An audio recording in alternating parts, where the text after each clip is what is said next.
At least on paper, at least based on what I've read, this house is absolutely calling my name. Hello, hello, welcome back to Seldomly Often. I'm Daniel, today we're talking fragrances, and this is fragrance speed dating with the House of Rubini. In this video format, I plow through my mountain of samples and discovery sets to really better understand the language of perfumery, to better understand certain perfumery genres, certain brands, and even single fragrances. This has been a discovery for me. It's a beautiful way to really expand my language and knowledge of this incredible creative media. As I said before, today we're going to be looking at the House of Rubini. I've been holding on to this discovery set for quite some time, maybe a couple months. This was given to me by my buddy Stefano. Thank you so much. You always have the best ideas, best suggestions. It's only 5 fragrances, and the House of Rubini is very, very small. It's an Italian house which is owned by Andrea Rubini and basically perfumed by Cristiano Canali. And Cristiano Canali is a perfumer that I'm not super familiar with. He has perfumed some of my favorite fragrances ever, namely Be by Zoologist. That fragrance, even just for that, I have to give him full credit. That perfume is a masterpiece. From him, I also briefly smelled Tiger, still by Zoologist, a really cool fragrance that I'll be definitely picking up if a classic bottle comes my way. Anyway, going back to the House of Rubini, they are a very small house. These are only 5 fragrances, 5 of the 6 they have available. The last one is, I can't remember what it's called, but it came out very, very recently for the summer of 2025, so I guess it wasn't part of the discovery set. And I really applaud houses like this, that they don't vomit fragrances onto the market. Rubini is a small house, but they've been around since 2015.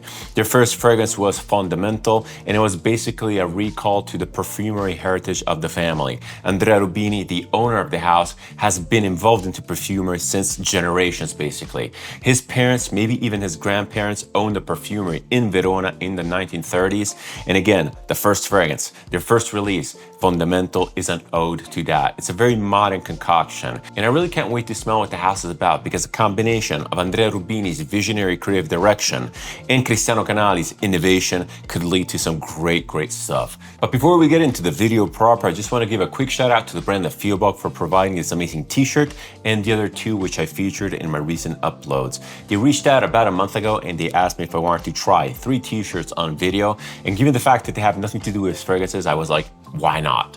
Why the hell not? So they sent them over. I've been wearing them and they're absolutely amazing. They feel very, very high quality. They're hyper comfortable. They have this semi-stretched fabric, very, very breathable, amazing stuff. If you look at the retail price without any discounts applied, they're not super cheap, but they do feel extremely high quality. The stitching is on point. The manufacturing is on point. The fabric itself feels really, really good. It's so smooth, so comfortable, and they have a minimalistic, simple approach, which I really, really dig. Anyway, check out the brand of Nuvolari because they do make amazing products and they ship pretty quick. I got these and I was super happy. Nuvolari, if you want to send other, I'll feature them. Hey, I can always use t-shirts. I hate shopping. By all means, I'm all arms.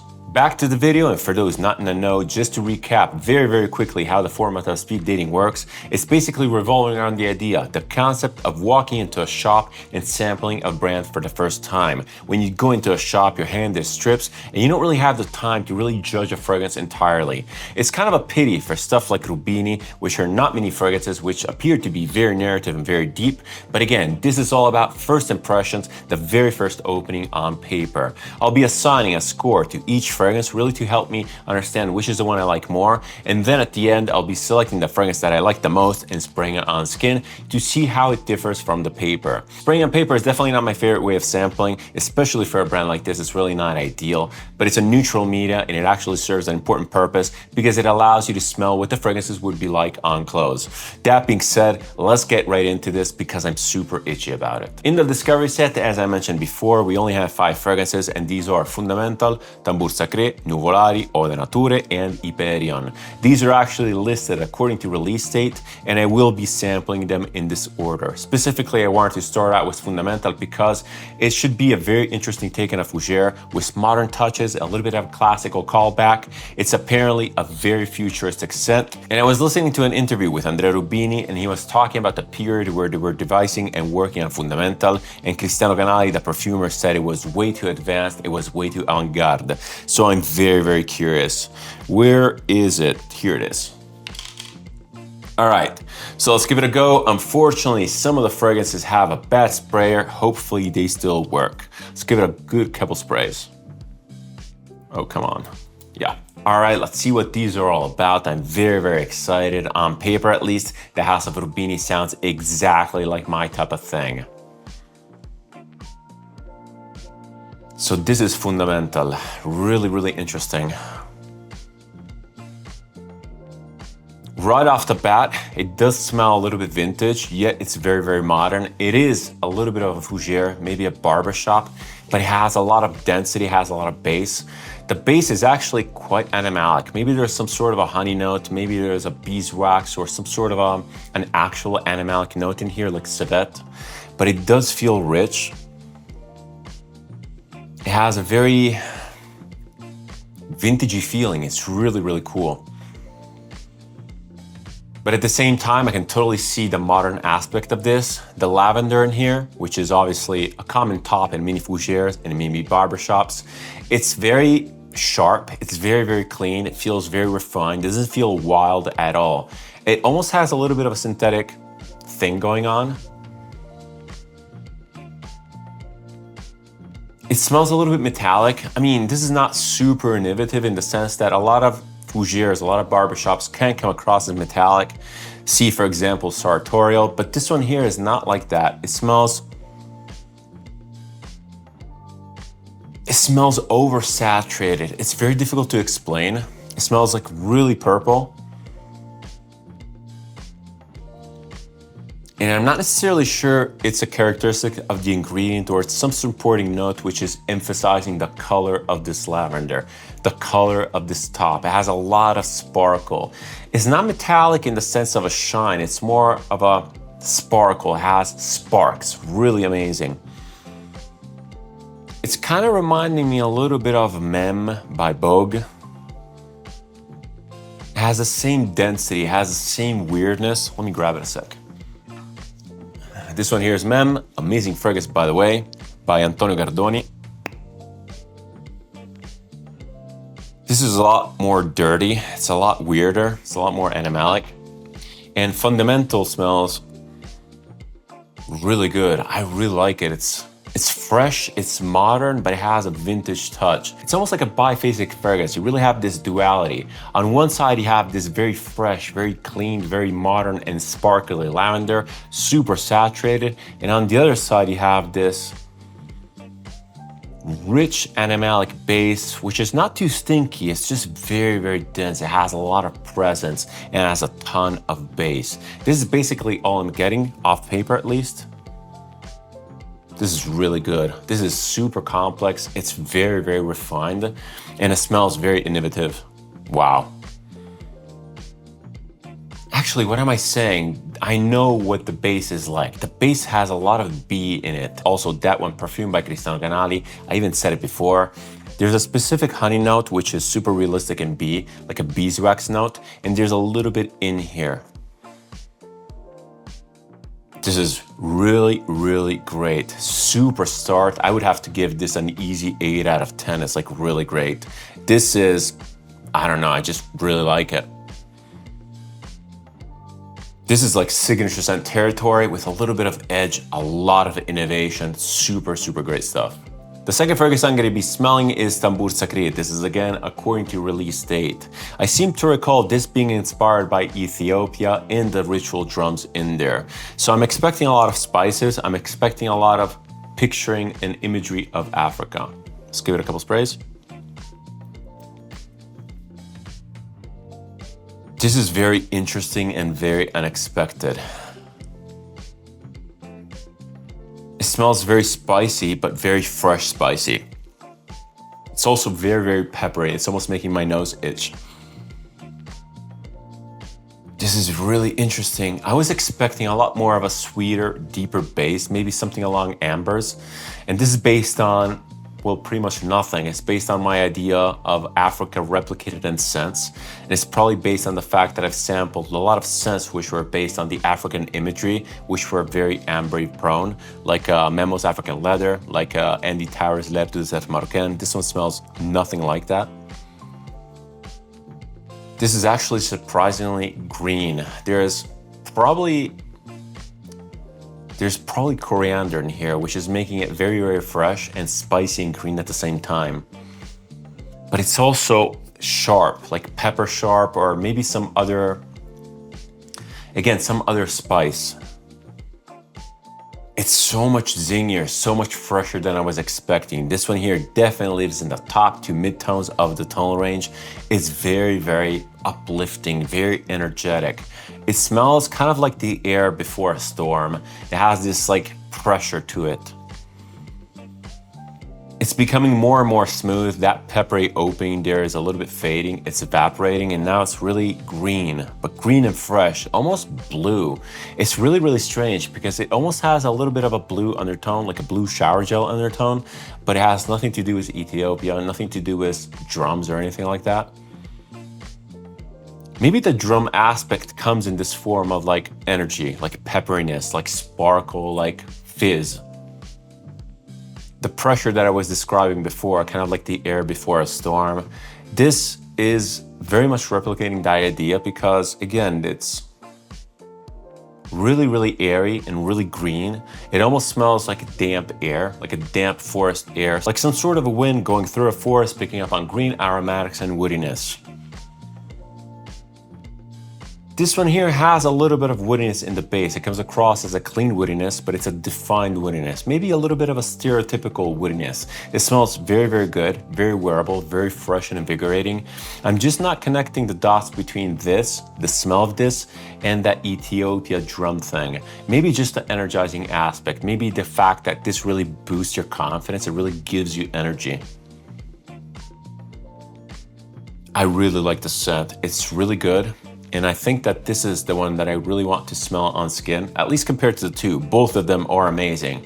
Scent-wise, I do prefer Fundamental. It's very, very unique, very innovative. This one here, I'm just super curious of how it would smell on skin. I bet it will darken up a lot and really come out with a lot of interesting stuff. This is really good. I would have to give this an easy 7.5 out of 10. Super innovative, incredibly interesting. Wow, just wow. The third fragrance I'm super duper excited about, this one here is Nuvolari, and I'm excited about this because it's apparently based on racing, like automotive racing. The pilot Nuvolari, specifically around the Nürburgring in Germany. Super cool stuff, I can't wait to smell it. I can't wait to see how they depicted the automotive aspect. I gave it one spray because this one here, for whatever reason, had the good sprayer, so I just want to balance it out. It's very strong in the air, and I'm immediately being reminded by something super familiar. The most prominent thing that is jumping off the strip is a strong leather component. The leather feels oiled, it feels pliable, it feels very, very soft. But it smells kind of like, it smells too oiled, like if there's oil on it or something like that. It almost smells wet. Very interesting. This kind of reminds me of the smell of my leather jacket after I've biked or motorcycled in the rain. Oh my God, this is really particular. The leather note in here is actually kind of reminding me of Silver Oud by Amouage. It has the same level of density to it. It's a very specific scent, but it's a lot fresher. There's something in here which is giving the scent a lot of freshness, maybe some sort of a mint, maybe a juniper berry, maybe some other herb, maybe basil. But it's not basil, it's more woody. It's like a green, fresh woodiness. Maybe like pine, maybe cypress or something like that. It's really interesting. And I think that the oiliness, which is really adding to the oiliness of the leather itself, comes also from the green note. So again, cypress kind of checks out. It also has this very specific evaporative, almost gasoline-y feeling. Maybe it's some animalic note. And I refer to this very evaporative feeling when I talk about animalics like Hyrax. So for example, in very animalic fragrances like Papillon de Salomé or Hyrax by zoologists, those two fragrances have a floral component which is very much elevated by these animalics, maybe the Hyrax itself. And I refer to the rose specifically in those two fragrances as dipped in gasoline. It's very evaporative. And I'm getting the same sort of feeling in here. Obviously, it's not the rose itself, it's the leather, which is very, very evaporative. And probably it's a way for the perfumer to really cleverly embed the idea that this leather component, being from the suit of the pilot, being from the car seats, is tarnished by this oil, by this gasoline, or anything else automotive. It's super interesting, and as I said before, it's a really, really fun fragrance. It's not groundbreaking idea-wise, concept-wise. It's not super innovative. It's just incredibly well done. It's so easy to deconstruct. And it feels like solving the perfect riddle, like super satisfying. This is the type of perfumery which really sticks with the user. If you smell something like this and you really grasp the idea, something like this will really stick to you. I like it a lot actually. It's very, very well done. And I'm actually kind of picking up on maybe the greenery around the Nürburgring circuit. It smells like Switzerland, it smells like Germany, maybe like that landscape, maybe like an overcast sky, and I'm just hearing the cars going. Really cool. As I said before, I really like it. I super duper like it, but I don't like it as much as the other ones. I think that my favorite is still Fundamental because that was like a perfume, like a simple perfume, super well made and very, very innovative. This is more of a replica of an image, like of an idea. Very well done though. I would have to give this a solid like 7.5 out of 10. It's really good. Fragrance number 4 is probably the fragrance that I'm least interested in. This one here is Odenaturae, and given the name, I'm expecting an ode to nature. I'm expecting like a poem dedicated to nature. Rubini is a strange house. They seem to be changing theme each fragrance. They're very, very different. This one here is like a green nature-based fragrance, or at least that's what I'm expecting, and that's what I remember reading off the website. The next one seems completely out of the park. Hyperion is a space-based fragrance. So for now, we've had a more traditional, kind of innovative, modern fougere, beautiful. Then we had something which was inspired by Ethiopian drums. Then we had something inspired by automotive. This one here, maybe nature, and then the next one by space. Very, very curious. Let's give it a couple sprays. We're back to the bad sprayer.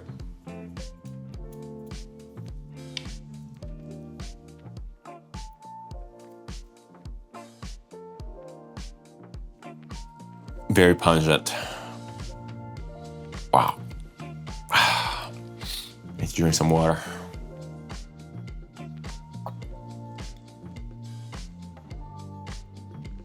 It's super sharp. There's something which is itching my nose in here. This is like super duper green. It's kind of like synthetic jungle sort of green. It's very, very sharp. The type of greenery in here, I say synthetic jungle because I think it's featuring a lot of sharp tomato leaf or something like that. And tomato stem, tomato leaf is actually super strong in nature, but in fragrances, it can be somewhat low-key because it's blended into the other ingredients, enhancing the greenness of the scent overall. But in here, it's really strong. It's really strong and it's front and center. It almost smells like going to the supermarket, heading to the fresh produce section and picking tomatoes and putting them into the bag. If your hand touches the leaf, if your hand touches the stem, that smell will stay in your hands for hours. It's very, very persistent. And low-key, I don't really like that smell. It's a little bit toning down, I have to give it credit. The sharpness is slightly fading off and it's kind of revealing some sort of a tea note. It smells like a tea bag. It smells like a, I don't know, like green tea bag. It's a very particular scent. And maybe I'm getting used to it. Maybe my brain is kind of like phasing out the tomato leaf, but I'm starting to pick up on a little bit of earthiness, like a damp earth factor. And maybe a little bit of a sweet woodiness. And I'm saying sweet woodiness because it comes across as very, very natural smelling. It has this natural sweetness which is found in something like licorice, or maybe some sort of other aromatic, spicy, woody component, maybe like clove or something like that. Maybe fennel. Has a little bit of that anisic sweetness. It's very, very beautiful, so well done. Maybe even tea. Tea has a little bit of that. It's getting better and better, but again, I'm not sure if it's my brain adjusting or if the scent is actually fading off. All I can say is that this is definitely the one that I like the least. It's interesting and it's objectively incredibly well done, but it's not too innovative. This is not the only scent that I've smelled similar to this.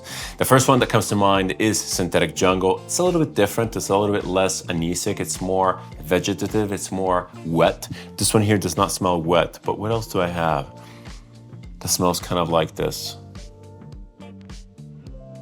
Maybe even something like the opening of Zoologist Sloth. That one there has a very eucalyptus, very green aspect. Again, it's not too innovative. It's good, not my favorite. I would have to give this probably like a 6.5, maybe 7 out of 10.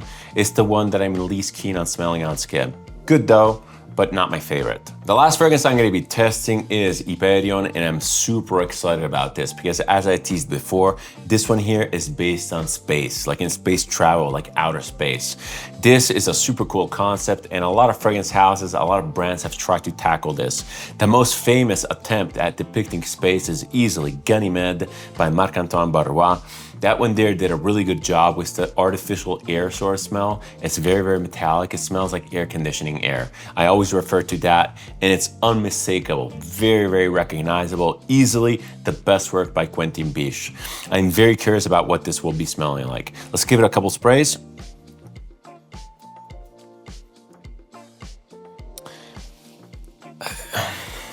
How do I describe this? It's really difficult to describe. I'm getting a little bit of Ganymede vibes, but not that much. Maybe I'm more biased by the idea of space itself. It smells metallic for sure. It smells a little bit sharp. It smells a little bit minty. It's fresh, but it's nowhere near as fresh as I was expecting. It's very interesting. It's very metallic. It's a little bit citrusy. It's difficult to describe. It smells kind of like the inside of a tube of fresh tennis balls. It smells fake. It smells...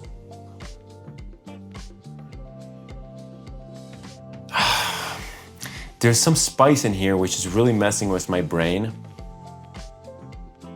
There might be even some sort of like a cumin or something like that, which is giving it a little bit of edginess. It smells a little sweaty, like musky sweaty,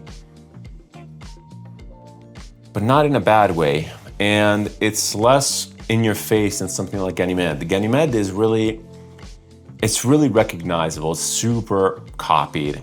And even stuff like, I have Supernova by Gritti. That's basically a clone of Ganymede with a little bit more greenery. This is not that. This is not a clone of Ganymede whatsoever. But I think it still leverages that idea of recycled, artificial, like uber filtered air. I think that that is a common theme. But it's much more dense. This is really interesting. I probably would want to wear this on skin. I might even want to own something like this because it does smell kind of like my scent profile. This is probably one of those fragrances which would require a lot of wears to really click, to really have them fit into place, to really be understood. I think that there's some sort of an incensey note which is kind of coming through, and it's probably there to replicate a little bit of nebula, a little bit of intergalactic dust or something like that. And as crazy as it sounds, it's kind of reminding me a little bit of Copal Azur by Aides de Venustas, or maybe even Zerge of Zefiro. I know it sounds completely ridiculous, but those two have a very dry incense smoke, which is very airy. And again, for whatever reason, although Ganymede is supremely well done when it comes to maybe the interior of a spaceship, this one here kind of gives me the idea of outside in the space, like outside of a spaceship. And I'm thinking about the nebulas, I'm thinking about the darkness. It's much heavier than something like Ganymede. Very, very cool. I really like it. And I like the name, I like the concept, I like the execution, I like the Rubini interpretation of this. And throughout these fragrances, I can really pick up on Cristiano Canali's hand.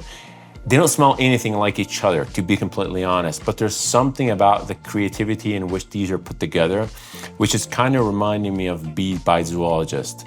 Maybe I'm reading through the lines, maybe my brain is inventing things and is trying to piece things together, but I am sort of picking up on the same style of composition, if that even makes any sense. This is puzzling, it's confusing in the best possible way. I love it. I really want this. And by the way, if you have not seen Rubini's packaging, the bottles look absolutely amazing. I even like the boxes. Apparently they're made from this recycled material, which is super unique. It kind of conforms to the box. This is, I'm not sure if it's the best one or the worst one. It's really puzzling. It's not the worst by any stretch of the imagination. The worst is definitely the nature one, the green one. This is really cool. And I say the best because it's the one that is mostly challenging to me. Not challenging that I would not wear it, but challenging like on a mental point of view. It's really, really triggering. It's really thought-provoking. I like this a lot. I would have to give this an easy 7.5, maybe even an 8 out of 10. I think that as pure fragrance goes, I think that it's still like fundamental a little bit more. That was super unique. It was unique within being a fragrance, within being a sort of an expected composition, a very expected perfume. Hyperion was kind of expected to be strange. I mean, it's based on outer space, so the concept itself is very out there. Nuvolari is very, very good. I love it, but it's an easy image to visualize. It's an easy image to depict. The drum thing in Ethiopia, Tambour, what it was called? Forget where it is. Tambour Sacré. That one was super cool because it was unexpected. I really didn't think that it would depict Ethiopia in that way. I think it's really cool. But fundamental, that caught me off guard because I was expecting, again, like a fougere, but it was very, very innovative. So let me smell the paper again. Yeah, this is something that I would totally wear, almost like cigarette scented because it's really unique. It's bright, it's fresh, it's saturated, but it also has that interestingness in the base. It has a little bit of that edginess, kind of like hiding deep in the shadows. This is really cool, and I'll be spraying this one here on skin. So let's get it. Where is it? Let me find it. Here it is. Let's give it 3 good sprays. I'm very impressed, I have to say. I'm like calmly impressed. I'm like very enthusiastic, but low key. I think I'm gonna purchase a couple of these. These are really good. And even just because of the house, it's one of those humble brands that really puts out selective, curated products, not too often. Everything is very thoughtful and very well made, yet it has this innovative aspect. The only thing that I'm not super keen on is the imagery that is kind of all over the place. It feels like they're trying one thing, the next year they're trying something completely different. It's not necessarily something bad, but if I were to design a house, I would have the approach of Rubini, but I would keep it a lot more on rails regarding to theming. So fundamental on skin is even better than off strip. Wow, wow, wow, wow. So off strip, as I said before, it has this beautiful duality. It has a fresh brightness up top, and it has this beautiful, rich, animalic honey thing on the bottom. On skin, these two facets really blend into each other, making it much more smooth and cohesive, giving the scent a lot more body. There's a lot more of those fine nuances which are kind of just bouncing around. You get a lot more saturation from the top in the honey, and you get a lot more body from the bottom into the top. Really beautiful. The scent profile is similar. The scent itself comes across as decisive and powerful. Actually, not even powerful, it just comes across as confident. And not in the way that it's making you smell confident. It's the scent itself, it's the profile, it's the fragrance that comes across as confident. It's very assertive, it knows what it is.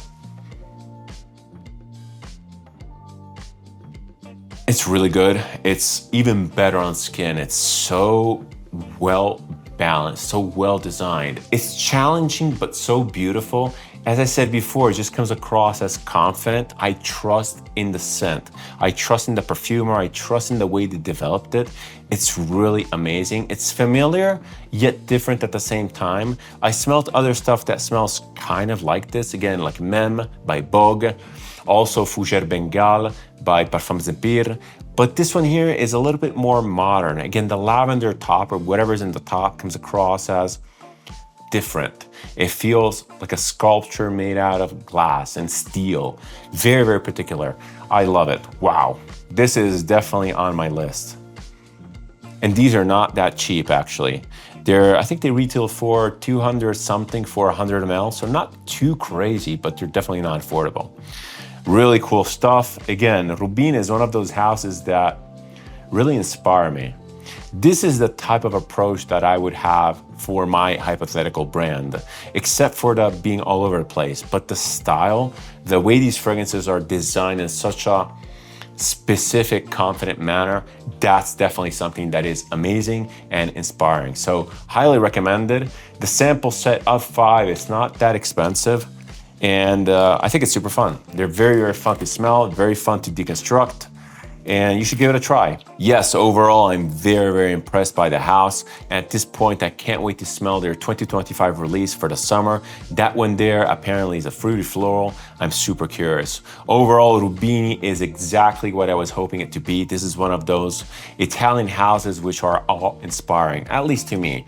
They're not in the same realm of stuff like Francesca Bianchi, Lorenzo Bazzaglia, or even the Gualtieri stuff. Actually, the chaoticness is more in the image that he wants to convey because the fragrances come across as very pragmatic and very, very lucid. Rubini has that lucidity, has that engineering aspect, and not in the sense that they're engineered for a market. They're engineered according to an idea. I love this stuff. I love fragrances which are so thoughtful, so well curated, and these are those. You can definitely perceive the connection between the creative direction and the perfumer. You can definitely tell that they're working as a team, like a well-oiled machine. Amazing stuff, highly recommended. This is definitely some of the best stuff I smelled recently. If you like this type of content, if you like my approach to video, feel free to subscribe. It's always massively appreciated and helps the channel. If you want to interact with me, leave a comment, suggestion, opinion, or anything else down below. I always reply and I always keep the conversation open. Thank you so much for watching. Thank you so much for your time. It's never taken for granted. Many more speed dating episodes to come. Many more brands to showcase. Very, very exciting. See you in the next one and cheers.